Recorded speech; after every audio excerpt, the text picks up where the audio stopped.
What it do, Bulls Nation? Welcome back to the channel On the Go Chicago, where we talk all things Chicago sports and sports in general.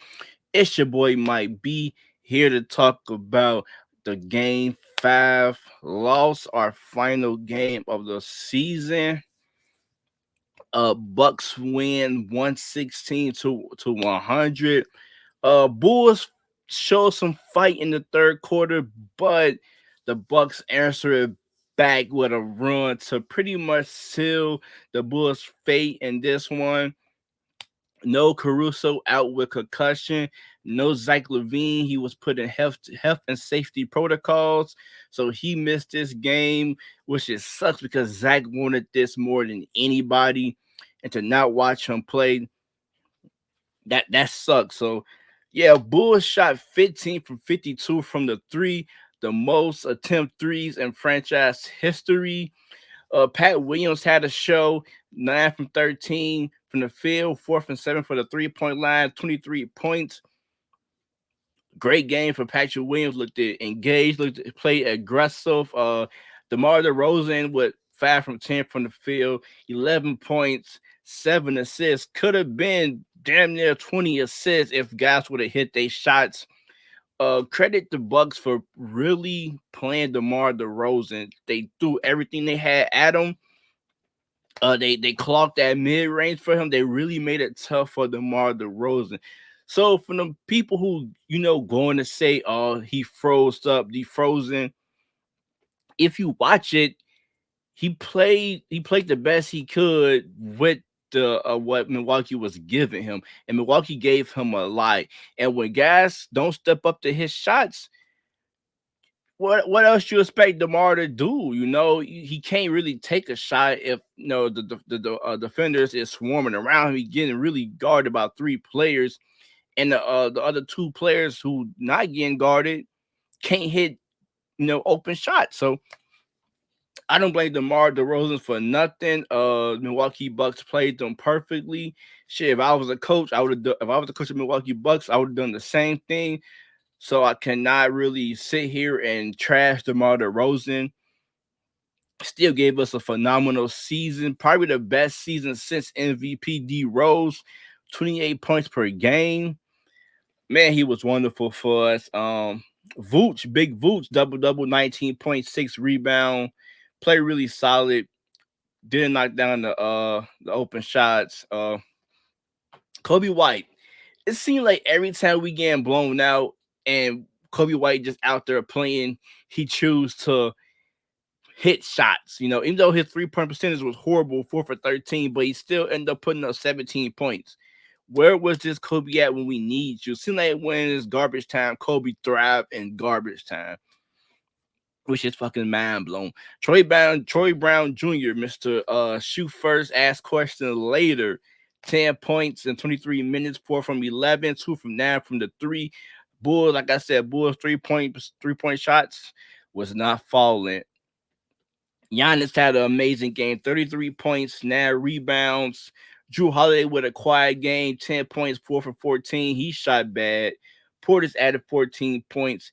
Pat Connaughton was the man off the bench, killing them from 3, 6 from 9 with 20 points. Grayson Allen had a quiet game, 13 points, 3 from 6 from the 3-point line. So yeah, Bulls fall short. So pretty much I'm happy. I'm still happy as a fan. My team got to the playoffs. I didn't expect them to overcome this Bucks team. I thought they had a fighting chance to upset this Bucks team once Middleton went out, but I still choose the Bucks to win this series. I just wanted the Bulls to really give me a competitive series, which they did in the first 2 games. These last 3 games was tough to watch, but I can't really blame certain players on this team because, like I said, the shots was not falling.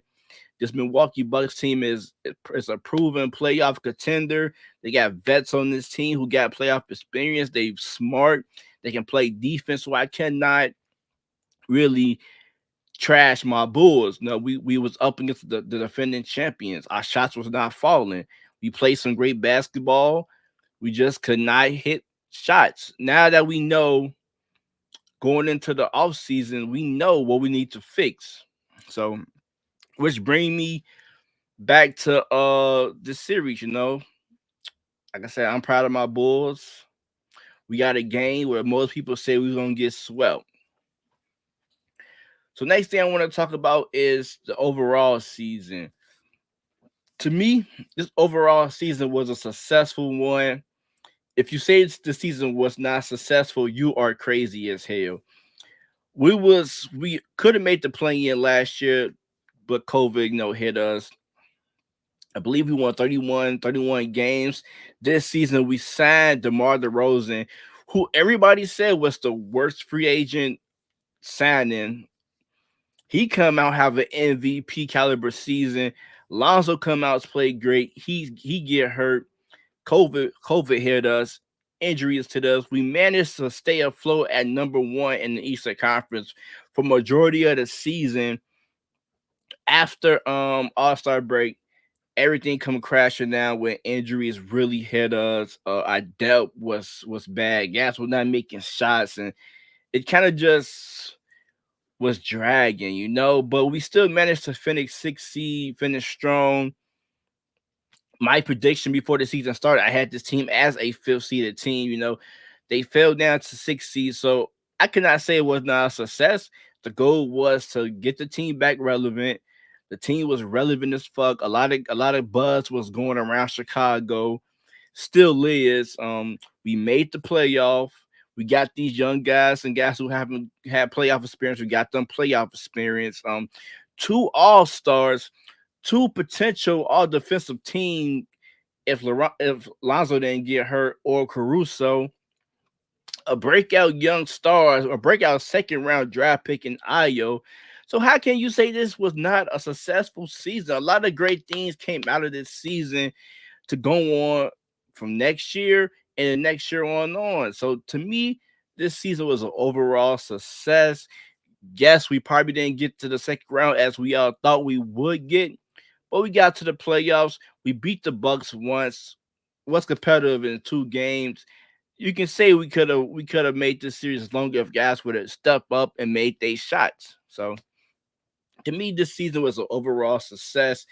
A lot of great memories, a lot of great moments that the season gave us. You got the DeMar back-to-back game winners. You got the Lonzo Ball dishing assists. You got Zachlavine flying for alley oops. There's a lot of great moments happen in this season. So, man, this season was a huge success in my opinion. If you say the season was not a success, I don't know what to tell you. Which brings me to my last point. Bulls, despite this loss, the Bulls have a bright future ahead of them. Like sometimes, like these last 5 seasons, we just wanted to get the season over with. Like we lost this season. We lost this playoff, and I'm still excited. I'm excited because I know we got people in the front office who know what they're doing, and I'm excited to see how they improve this team. It ain't like we going into the off season with a bunch of unknown questions. We know what we need.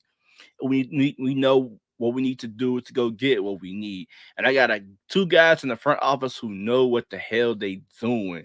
So I could just sit back and just chill as a Bulls fan because I know my front office is smart. They see the problem. We see the problem, and they're gonna address it just like that. I have no problems, no worries in the world. I know they're gonna get the things done. And Io got playoff experience. Patrick Williams got playoff experience. Zachlavine got playoff experience. Those are our 3, core pieces. You could throw in DeMar DeRozan, Vucevic, pretty much everybody else. I probably expect not to be here. I would give you guys my off season prediction and all that. But yeah, guys got playoff experience. But you never know what that would do for these players. Zach Levine may come out next year fully healthy, a different player. Like he experienced this tough playoff loss, so that might make him different next year, and that's scary. Patrick Williams might have a coming out party. He had a handful of 20 points game. They might change the offense to get him more involved. He might come back next year dangerous. DeMar DeRozan had a tough playoff outing. He may have a comeback with another great season with a point to prove, with a chip on his shoulder after trying to follow up on the playoff, that he had. Want to do better. So a lot of guys gonna probably come into next season with a chip on their shoulder, with the great addition that this front office may add.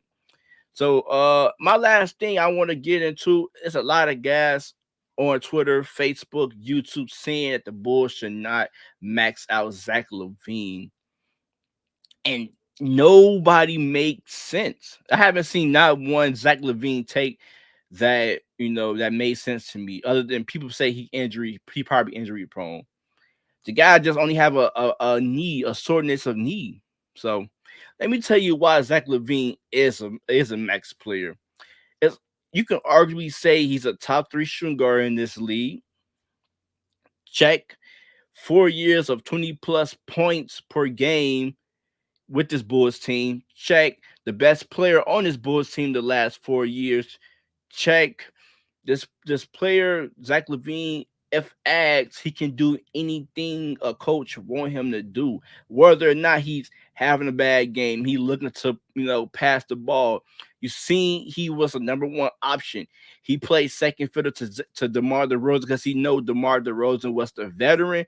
He was a young guy trying to learn, so he took a step back. Most guys would not be able to do that. But he know he can still get his playing off DeMarderozan. Check. Two-time All-Star, Olympic gold medal. Check. Only 27 years old in his prime, with playoff experience and room to improve his game. Check. What else there is to make a case for Zachlavine being a max player when you got Bradley Beal, who's a max player, who's not even on Zachlavine level? Like, come on now, you lose Zachlavine, this team is taking a huge step back, a huge step back.